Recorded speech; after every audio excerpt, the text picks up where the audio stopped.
Disclaimer: this story contains mature themes intended for adult viewers. Viewer discretion is advised. The fridge door hummed quietly, the only sound in the still morning air as I reached up to grab the orange juice. My robe slid just slightly as I stretched, cool fabric brushing my thigh, and nothing else beneath. I wasn't expecting anyone to be awake. Definitely not him. The clock had barely hit 7 a.m., and the house was always mine at this hour. Then I heard it, the sound of footsteps. Slow. Hesitant. A pause. I didn't turn. I didn't have to. I felt his eyes on me before I even saw him. The silence that followed was deafening. My leg was still braced against the counter, the edge of my robe parting in a way that made it painfully obvious what I wasn't wearing. He stood frozen in the kitchen doorway, like he had walked straight into something he didn't expect and couldn't unsee. "Morning," I said casually, like my heart wasn't thudding loud enough to echo. Like the flush on my chest wasn't creeping up to my face. I didn't look at him, not yet. But I could feel it. The tension. The heat. His breath caught. His silence spoke volumes. "Didn't know you were up," he said finally, his voice lower than usual, a strange mixture of awkward and curious. I turned just slightly to face him, keeping one hand on the fridge door, the other adjusting my robe with the kind of slow indifference that said, "I didn't do this on purpose, but I'm not apologizing either." Our eyes met and something changed. It was a look. Just one look. But it lingered too long. Spoke too loud. It wasn't just surprise or embarrassment anymore. It was awareness. Of skin. Of distance.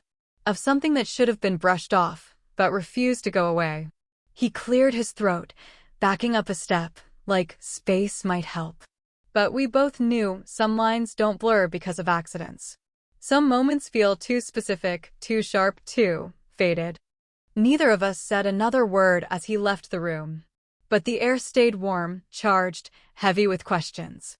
And maybe, just maybe, we both knew this wasn't the last time we'd slip past a boundary we weren't supposed to touch. The silence from that morning still echoed in the walls of the house. We hadn't spoken about it. We didn't need to. Something had shifted, something unspoken, fragile, and undeniably alive between us. And now, in the cramped laundry room of all places, it stirred again. I was bent over the back panel of the dryer, struggling with the latch that had jammed. The robe, now belted a little tighter, still slipped at the shoulder as I reached further in. That's when he appeared in the doorway, pausing like he wasn't sure if he should offer help or flee. "You look like you're about to break it," he said, voice low, trying to sound amused. But his eyes darted to the curve of my neck, the edge of skin exposed. And quickly away again. "I've got it," I said, but the metal scraped and refused to budge. He stepped closer anyway. "Here, let me try." His arm brushed mine as he crouched beside me. The space was too narrow for comfort. Our knees bumped. Our shoulders pressed. I could smell his cologne, subtle, warm, maddeningly familiar. He reached in, his fingers guiding mine without thinking. "Twist it like this," he murmured, his hand closing lightly over mine. A current rushed up my spine. I turned my head and found him inches away. His breath was warm against my cheek. His lips parted just slightly as our eyes locked. No words. No movement. Just the unbearable stillness of two people trying not to fall into something they shouldn't. The panel clicked open, forgotten. Neither of us moved. Then, as if burned, I pulled my hand back. He did the same. We stood up too fast, bumping again in the tight space. "Thanks," I said, voice too light. "Anytime," he replied, looking everywhere but at me. But the air was no longer still. It pulsed with something unsaid. We weren't touching anymore, but it felt like we were. And in that moment, we both knew, whatever this was, it wasn't going away. The storm came without warning, thick rain hammering the roof, wind moaning through the cracks. Then, just as suddenly, the lights went out. Silence swept over the house, broken only by the steady rhythm of thunder and water. I was curled on the couch, a throw blanket around my shoulders, candles flickering on the nearby shelf. The house felt too big in the dark. Too quiet. My thoughts had wandered somewhere they shouldn't, and I didn't even notice he was there until I felt his presence in the doorway. "You okay?" he asked, his voice softer in the dark. I nodded, then hesitated. "Just one of those nights." He stepped inside, closing the door behind him. The candlelight caught his face, painting it in gold and shadow. He looked unsure, but concerned. Gentle in a way I hadn't expected. "You don't have to be alone," he said. He sat beside me, and the couch dipped, bringing us closer than comfort should have allowed. Neither of us said anything. The rain filled the silence. So did our breathing. "I used to love storms," I said quietly, my voice catching a little. "Now they just make everything feel loud." He didn't ask why. Didn't push. Just shifted slightly, his arm brushing mine, warm, grounding. His hand hovered, like he wanted to reach for mine but wasn't sure if he should. The blanket slipped off my shoulder, and without a word, he tucked it back up, fingers grazing my skin. That was the moment. Our eyes met again. Everything slowed. The air between us tightened. His hand didn't move from my arm, and I didn't pull away. His face was close. Closer than it should be. I felt his breath, warm and uncertain. His gaze dropped, just for a heartbeat, to my lips. He leaned in barely. I didn't move. Didn't breathe. But just before the moment could collapse into something neither of us could take back, he stopped. His jaw tightened. He pulled away, standing abruptly. "I should go check the fuse box," he mumbled. And just like that, he was gone, but the heat, the ache, stayed behind with me in the flickering candlelight. "You've been avoiding me," I snapped, arms crossed as I stood in the middle of the kitchen, storm still raging outside the windows. He stood near the doorway, jaw clenched, hands in his pockets like he was holding something back, something heavy. "I'm not avoiding you," he said tightly. "I'm trying to not make things worse." "Worse?" I laughed, sharp. "You think silence makes it better? You think pretending nothing's there between us just fixes it?" He stepped forward, voice rising. "What do you want me to say? That I see you every time I close my eyes? That I can't be in the same room without—" He stopped himself, chest heaving. The room went quiet. Too quiet. Rain tapped the windows like a ticking clock. I didn't move. "Say it." He looked at me then, really looked. His eyes were stormy, wild, desperate. And he stepped closer. One step. Then another. I didn't back away. "You drive me crazy," he breathed. "Every second. And I hate it. I hate that I want you when I shouldn't. I hate that you look at me like that, and I forget every reason this is wrong." We were face to face now. Too close. My breath caught. "Then why haven't you done anything?" "Because if I do," his voice broke, low and dangerous. "I won't stop." His hand lifted slightly, fingers brushing my arm, not quite a touch, but enough to burn. My skin prickled beneath it. My heart was pounding so hard I could barely breathe. And then our faces were there, barely apart. His lips hovered over mine, close enough I could feel the heat of them. My hand drifted up, fingertips grazing his shirt, his chest rising and falling like he was at war with himself. "Say something," he whispered, eyes on my mouth. But I couldn't. Because I wanted it. Too much. And just as the space between us finally gave way, just as the moment tilted into something neither of us could undo, a door slammed somewhere in the house. We both jumped. He pulled back, just an inch, eyes wild. Neither of us spoke. But everything was already said. The rain had quieted into a soft hush, a lullaby against the glass, but inside the room, everything was loud. Not with words. Not with sound. But with feeling. With breath. He stood in the doorway again, soaked in shadow and silence, his chest rising and falling like he'd run a mile just standing still.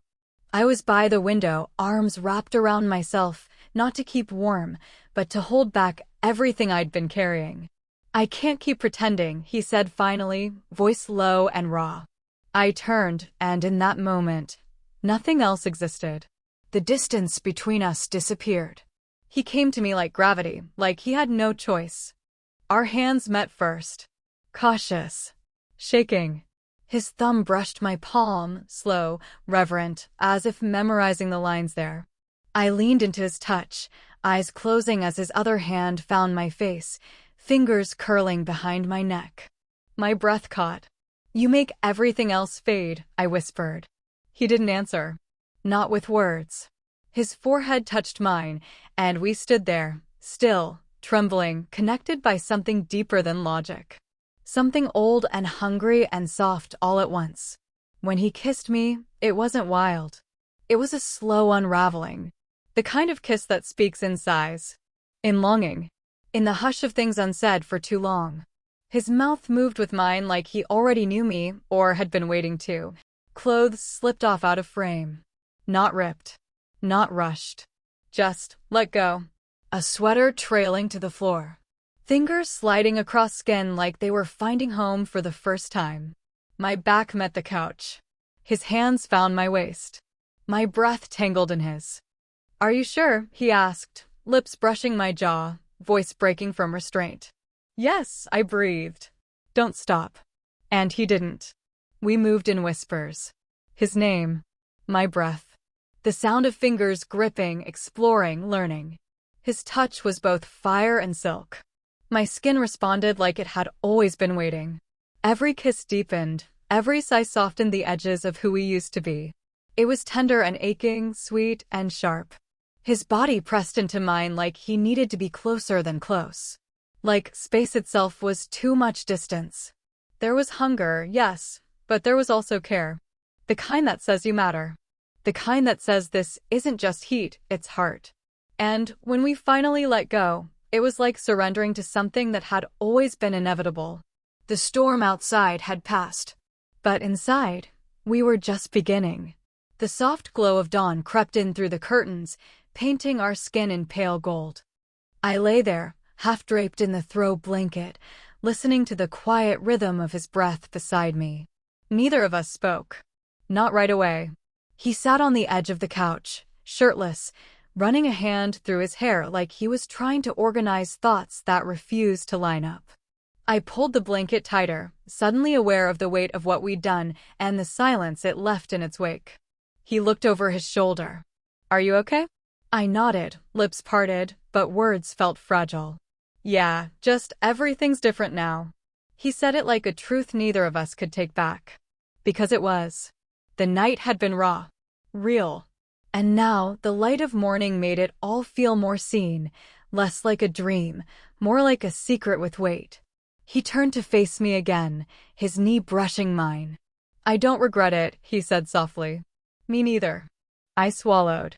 "But I don't know what this means now." Before he could answer, a knock shattered the stillness. Sharp. Sudden. We froze. The sound of keys at the front door followed. Someone was coming in. I scrambled to grab my robe, heart in my throat. He pulled his shirt over his head in one motion, trying to look normal. Like the night hadn't just rewritten everything between us. The front door creaked open. A familiar voice called out, casual, unaware. "Hey, anyone home?" It was his father. My husband. The blood drained from my face. He looked at me with wide eyes, mouth parting like he wanted to say something, anything, but we both knew. We had no words for this moment. No script. Just the echo of our choice still warming the room, still clinging to the skin we were trying to cover. We stood in silence as footsteps neared the kitchen. Whatever this was, it had just become real. And hiding it wouldn't be easy. But the look we shared before the door opened said it all. This wasn't over. Not even close. He found me later that night, in the kitchen. The same place it all began. I had one leg up on the counter again, only this time not by accident. Not by surprise. My robe was tighter, neater, but the air between us still held that same charge, like a wire too close to snapping. "I should have stayed away," he said, voice low. I tried. I didn't move. Didn't speak. But every time I close my eyes, it's you. That morning. That look. That night. His words didn't need permission. They were already inside me. I slid off the counter slowly, barefoot on tile, steps soft as shadows. "We can't go back," I whispered. He nodded. "I know." I walked toward him. close enough to feel his breath again. My fingers brushed the edge of his sleeve, trailing up to his chest. But I don't want to pretend it didn't happen. He closed his eyes at the touch. Neither do I. There was no rush. No chaos. Just a slow, deliberate nearness.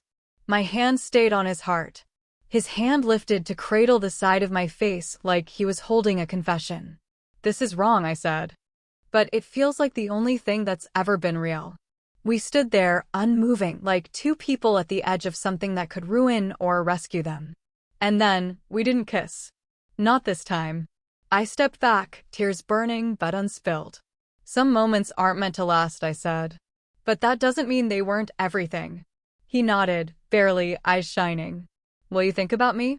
"Every time I step into this kitchen," I whispered. "Every time I feel the silence stretch between what I want and what I can't have." He lingered, like his body didn't want to leave even if his heart knew it had to. Then he turned and left. And I stood alone where it started. One leg on the counter. A heart full of what-ifs. And a secret that would never stop burning.